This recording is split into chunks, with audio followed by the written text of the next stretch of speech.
राधे राधे आप सभी को। आज हम सुनेंगे कार्तिक मास का महात्म्य कथा अध्याय नंबर 11। इस अध्याय में जालंधर और देवताओं की युद्ध कथा है और कहानी जालंधर और वृंदा के विवाह से आगे बढ़ने वाली है। एक बार सागर पुत्र जालंधर अपनी पत्नी वृंदा सहित असुरों से सम्मानित हुआ सभा में बैठा था। तभी गुरु शुक्राचार्य का वहां आगमन हुआ। उनके तेज से सभी दिशाएं प्रकाशित हो गई। गुरु शुक्राचार्य को आता देखकर सागर पुत्र जालंधर ने असुरों सहित उठकर बड़े आदर से उन्हें प्रणाम किया। गुरु शुक्राचार्य ने उन सबको आशीर्वाद दिया। फिर जालंधर ने उन्हें एक दिव्य आसन पर बैठाकर स्वयं भी आसन ग्रहण किया। फिर सागर पुत्र जालंधर ने उनसे विनम्रता पूर्वक पूछा, हे गुरुजी, आप हमें यह बताने की कृपा करें कि राहु का सिर किसने काटा था। इस पर दैत्य गुरु शुक्राचार्य ने विरोचन पुत्र हिरण्यकश्यपु और उनके धर्मात्मा पुत्र का परिचय देकर देवताओं और असुरों द्वारा समुद्र मंथन की कथा संक्षेप में सुनाते हुए बताया कि समुद्र से अमृत निकला तो उस समय देव रूप बनाकर राहु भी पीने बैठ गया था। इस पर इंद्र के पक्षपाती भगवान विष्णु ने राहु का सिर काट डाला। अपने गुरु के मुख से इस प्रकार के वचन सुनकर जालंधर के क्रोध की सीमा न रही। उसके नेत्र लाल हो गए। उसने अपने धमसर नामक दूत को बुलाया और उसे शुक्राचार्य द्वारा सुनाया गया वृत्तांत सुनाया। तत्पश्चात उसने दशमर को आज्ञा दी कि तुम शीघ्र ही इंद्रपुरी में जाकर इंद्र को मेरी शरण में ले आओ। दशमर जालंधर का बहुत ही आज्ञाकारी एवं निपुण दूत था। वह जल्द ही इंद्र की सुधर्मा नामक सभा में जा पहुंचा और जालंधर के शब्दों से इंद्र से बोला, हे देवता धाम, तुमने समुद्र का मंथन क्यों किया और मेरे पिता के समस्त रत्नों को क्यों ले लिया? ऐसा करके तुमने अच्छा नहीं किया है। यदि तू अपना भला चाहता है तो उन सब रत्नों एवं देवताओं सहित मेरी शरण में आ जा, अन्यथा मैं तेरे राज्य का ध्वंस कर दूंगा। इसमें कुछ भी मिथ्या नहीं है। इंद्र बहुत ही विस्मित हुआ और कहने लगा, पहले मेरे भय से सागर ने सब पर्वतों को अपनी कुक्ष में क्यों स्थान दिया? उसने मेरे शत्रु दैत्यों की क्यों रक्षा की? इसी कारण मैंने उनके सब रत्न हरण किए हैं। मेरा द्रोही सुखी नहीं रह सकता, इसमें संदेह नहीं। इंद्र की ऐसी बात सुनकर वह दूत शीघ्र ही जालंधर के पास आया और सब बातें कह सुनाई। उसे सुनते ही वह दैत्य मारे क्रोध के अपने ओष्ठ फड़फड़ाने लगा और देवताओं पर विजय प्राप्त करने के लिए उसने उद्योग प्रारंभ किया। फिर तो सब दिशाओं पातालों से करोड़ों करोड़ों दैत्य उसके पास आने लगे। सुम निशुम आदि करोड़ों सेनापतियों के साथ जालंधर इंद्र से युद्ध करने लगा। शीघ्र ही इंद्र के नंदनवन में उसने अपनी सेना उतार दी। वीरों की शंख ध्वनि और गर्जना से इंद्रपुरी गूंज उठी। अमरावती छोड़कर देवता उससे युद्ध करने चले। भयानक मार काट हुई। असुरों के गुरु आचार्य शुक्र अपनी मृत संजीवनी विद्या से और देवगुरु बृहस्पति द्रोणगिरी की औषधि लाकर अपने व्यक्तियों को जिलाते रहे। इस पर जालंधर ने क्रुद्ध होकर कहा, मेरे हाथ से मरे हुए देवता फिर से कैसे जी जाते हैं? जिलाने वाली विद्या तो आपके पास है। इस पर शुक्राचार्य ने देवगुरु से द्वारा द्रोणाचार्य से औषधि लाकर देवताओं को जिलाने की बात कह दी। यह सुनकर जालंधर और भी कुपित हो गया। फिर शुक्राचार्य जी से कहा, यदि शक्ति हो तो द्रोणागिरी को उखाड़कर समुद्र में फेंक दो, तब मेरे कथन की सत्यता प्रमाणित हो जाएगी। इस पर जालंधर कुपित होकर जल्द ही द्रोणागिरी पर्वत के पास पहुंचा और अपनी भुजाओं से पकड़कर द्रोणागिरी पर्वत को उखाड़कर समुद्र में फेंक दिया। यह तो भगवान शंकर का तेज था, इसमें जालंधर की कोई विचित्रता नहीं थी। तत्पश्चात यह सागर पुत्र युद्धभूमि में आकर बड़ी तीव्र गति से देवताओं का संहार करने लगा। जब देवगुरु बृहस्पति जी औषधि लेने गए तो द्रोणाचल को उखड़ा हुआ शून्य पाया। वह भयभीत होकर देवताओं के पास आए और कहा कि युद्ध बंद कर दो, जालंधर को अब नहीं जीत सकोगे। पहले इंद्र ने शिव जी का अपमान किया था। यह सुन सभी देवता युद्ध में जय की आशा त्याग कर इधर उधर भाग गए। सिंधु सुत निर्भय हो अमरावती में घुस गया। इंद्र आदि सभी देवताओं ने गुफाओं में शरण ली।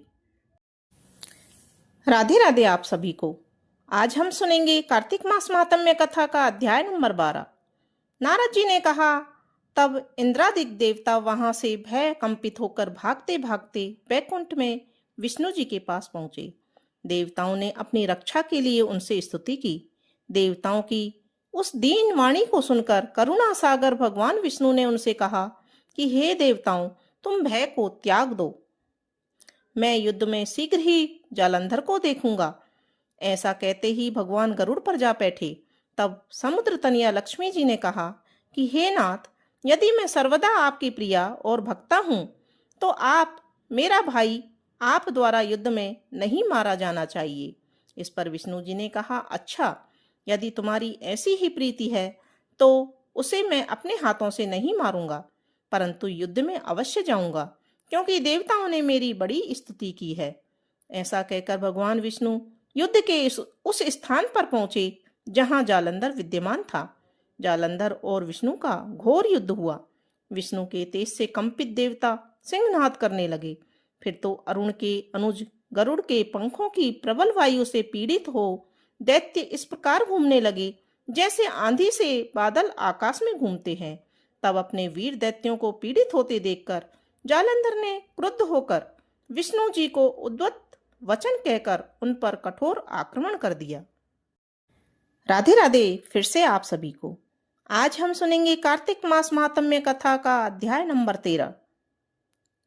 कार्तिक कथा को सुनो सभी सहज मन लाए, 13वां अध्याय लिखूं श्री प्रभु शरण में आए। दोनों ओर से गदाओं, बाणों और सूलों आदि का भीषण प्रहार हुआ। दैत्यों के तीक्ष्ण प्रहारों से व्याकुल देवता इधर उधर भागने लगे। तब देवताओं को इस प्रकार भयभीत होता हुआ देखकर गरुड़ पर चढ़े भगवान विष्णु युद्ध में आगे बढ़े और उन्होंने अपना सारंग नामक धनुष उठाकर बड़े जोर का टंकार किया। त्रिलोकी शाब्दित हो गई। पल मात्र में भगवान ने हजारों दैत्यों के सिरों को काट गिराया। फिर तो विष्णु और जालंधर का महासंग्राम हुआ। बाणों से आकाश भर गया। लोग आश्चर्य करने लगे। भगवान विष्णु ने बाणों के वेग से उस दैत्य की ध्वजा, छत्र और धनुष बाण काट डाले। इससे व्यथित हो उसने अपनी गदा को उठाकर गरुड़ के मस्तक पर दे मारा। साथ ही क्रोध से उस दैत्य ने विष्णु जी की छाती में भी एक तीक्ष्ण बाण मारा। इसके उत्तर में विष्णु जी ने उसकी गदा काट दी और अपने सारंग धनुष पर बाण चढ़ाकर उसको बींधना आरंभ कर दिया। इस पर जालंधर इन पर अपने पैने बाण बरसाने लगा। उसने विष्णु जी को कई पैने बाण मारकर वैष्णव धनुष को काट दिया। धनुष कट जाने पर भगवान ने गदा ग्रहण कर ली और शीघ्र ही जालंधर को खींचकर मारी, परंतु उस अग्निवत अमोद गदा की मार से भी उस दैत्य का कुछ भी चलायमान नहीं हुआ। उसने एक अग्निमुक्त त्रिशूल उठाकर विष्णु जी पर छोड़ दिया। विष्णु जी ने शिव के चरणों का स्मरण करके नंदन नामक त्रिशूल से उस त्रिशूल को छेद दिया। जालंधर ने झपटकर विष्णु जी की छाती पर एक जोर का मुष्टिक मारा।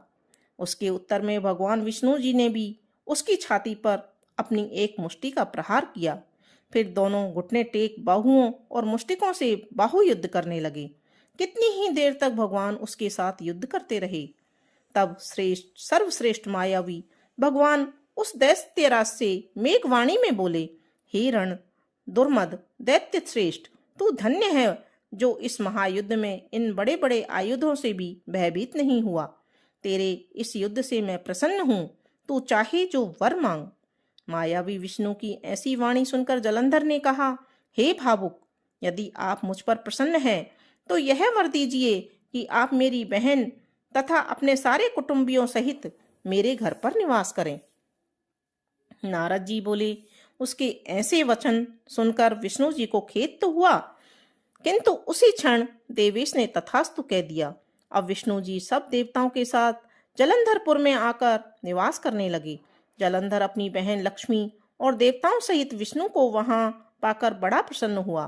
फिर तो देवताओं के पास जो भी रत्नादि थे सब लेकर जालंधर पृथ्वी पर आया। निशुंभ को पाताल में स्थापित कर दिया। देव, दानव, यक्ष, गंधर्व, सिद्ध, सर्प, राक्षस, मनुष्य आदि सबको अपना वंशवर्ती बना त्रिभुवन पर शासन करने लगा। उसने धर्मानुसार सुपुत्रों के समान प्रजा का पालन किया उसके धर्म राज्य में सभी सुखी थे। राधे राधे।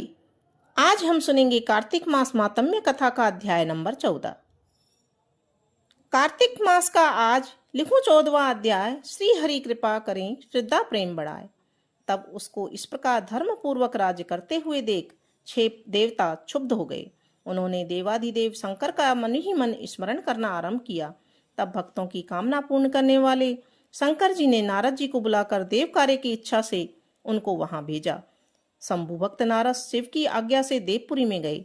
इंद्रादिक सभी देवता व्याकुल हो शीघ्रता से उठ नारद जी को उत्कंठा भरी दृष्टि से देखने लगे। अपने सब दुखों को कहकर उन्हें नष्ट करने की प्रार्थना की। तब नारद जी ने कहा, मैं सब कुछ जानता हूँ, इसलिए अब मैं दैत्यराज जलंधर के पास जा रहा हूँ। ऐसा कहकर नारद जी देवताओं को आश्वासित कर जलंधर की सभा में आए। जलंधर ने नारद जी के चरणों की पूजा कर हंसते हुए कहा, हे ब्राह्मण, कहिए आप कहाँ से आ रहे हैं, यहाँ कैसे आए हैं? मेरे योग्य जो सेवा हो उसकी आज्ञा दीजिए। नारद जी प्रसन्न होकर बोले, हे महाबुद्धिमान जलंधर, तुम धन्य हो। मैं स्वेच्छा से कैलाश पर्वत पर गया था, जहाँ 10,000 योजनों में कल्प वृक्ष का वन है। मैंने वहां सैकड़ों कामधेनुओं को विचरते हुए देखा है, तथा यह भी देखा है कि वह चिंतामणि से प्रकाशित परम दिव्य अद्भुत और सब कुछ सुवर्णमय है। मैंने वहां पार्वती के साथ स्थित शंकर जी को भी देखा, जो सर्वांग सुंदर, गौरवर्ण, त्रिनेत्र और मस्तक पर चंद्रमा धारण किए हुए हैं। उन्हें देखकर मुझे बड़ा आश्चर्य हुआ कि इनके समान समृद्धिशाली त्रिलोकी में और कोई है भी या नहीं। हे दैत्येंद्र, उसी समय मुझे तुम्हारी समृद्धि का स्मरण हो आया और उसे देखने की इच्छा से ही मैं तुम्हारे पास चला आया हूँ। यह सुनकर जलंधर को बड़ा हर्ष हुआ। उसने नारद जी को अपनी सब समृद्धि दिखला दी। उसे देख नारद ने जलंधर की बड़ी प्रशंसा की और कहा, निश्चय ही तुम त्रिलोकपति होने के योग्य थे। ब्रह्मा जी का हंसयुक्त विमान तुम ले आए हो, और द्युलोक का, पाताल का और पृथ्वी पर जितने भी रत्न आदि हैं सब तुम्हारे ही तो हैं। ऐरावत, उच्च श्रवा घोड़ा, कल्प वृक्ष और कुबेर की निधि भी तुम्हारे पास है। मणियों और रत्नों के ढेर भी तुम्हारे पास लगे हुए हैं। इससे मैं बड़ा प्रसन्न हूँ, परंतु तुम्हारे पास कोई स्त्री धन नहीं है। उसके बिना तुम्हारा यह सब कुछ फीका है। तुम किसी स्त्री रत्न को ग्रहण करो। नारद जी के ऐसे वचन सुनकर दैत्यराज काम वासना से व्याकुल हो गया। उसने नारद जी को प्रणाम कर पूछा, ऐसी स्त्री कहाँ मिलेगी जो सब रत्नों में श्रेष्ठ हो? नारद जी ने कहा, ऐसा रत्न तो कैलाश पर ही है, योगी शंकर जी के पास है। उनकी सर्वांग सुंदरी पत्नी देवी पार्वती बहुत ही मनोहर है। उनके समान सुंदरी मैं किसी को नहीं देखता। उनके उस रत्न की उपमा तीनों लोकों में कहीं नहीं है। देवर्षि उस दैत्य से ऐसा कहकर देव कार्य करने की इच्छा से आकाश मार्ग से चले गए। राधे राधे आप सभी को। आज हम सुनेंगे कार्तिक मास महात्म्य कथा का अध्याय नंबर 15। श्री विष्णु भगवान की कृपा हो सब पर अपरंपार। कार्तिक मास का कमल करी 15वां विस्तार। राजा पृथु ने नारद जी से पूछा, हे मुनि श्रेष्ठ, तब दैत्यराज ने क्या किया, यह सब मुझसे विस्तार से सुनाइए। नारद जी बोले, मेरे चले जाने के बाद जलंधर ने अपने राहु नामक दूत को बुलाकर आज्ञा दी कि कैलाश पर एक जटाधारी शंभु योगी रहता है, उसकी सर्वांग सुंदरी भार्या को मेरे लिए मांग लाओ। तब दूत शिव के स्थान पर पहुंचा, परंतु नंदी ने उसे भीतर सभा में जाने से रोक दिया। किंतु वह अपनी उग्रता से शिव की सभा में चला ही गया और शिव के आगे बैठकर दैत्यराज का संदेश कह सुनाया। उस राहु नामक दूत के ऐसा कहते ही भगवान शूलपानी के आगे पृथ्वी फोड़कर एक भयंकर शब्द वाला पुरुष प्रकट हो गया, जिसका सिंह के समान मुख था। वह नरसिंह ही राहु को खाने चला। राहु बड़े जोर से भागा, परंतु उस पुरुष ने उसे पकड़ लिया। उसने शिवजी की शरण में ले अपनी रक्षा मांगी। शिवजी ने उस पुरुष से राहु को छोड़ देने के लिए कहा, परंतु उसने कहा, मुझे बड़ी जोर की भूख लगी है, मैं क्या खाऊं? महेश्वर ने कहा, यदि तुझे भूख लगी है तो शीघ्र ही अपने हाथ और पैरों का मांस भक्षण कर ले। और उसने वैसा ही किया। अब केवल उसका सिर शेष रह गया था। तब उसका ऐसा कृत्य देखकर शिवजी ने प्रसन्न हो उसे अपना आज्ञा पालक जान अपना परम प्रिय गण बना लिया। उस दिन से वह शिवजी के द्वार पर स्वकीर्ति मुख नामक गण होकर रहने लगा।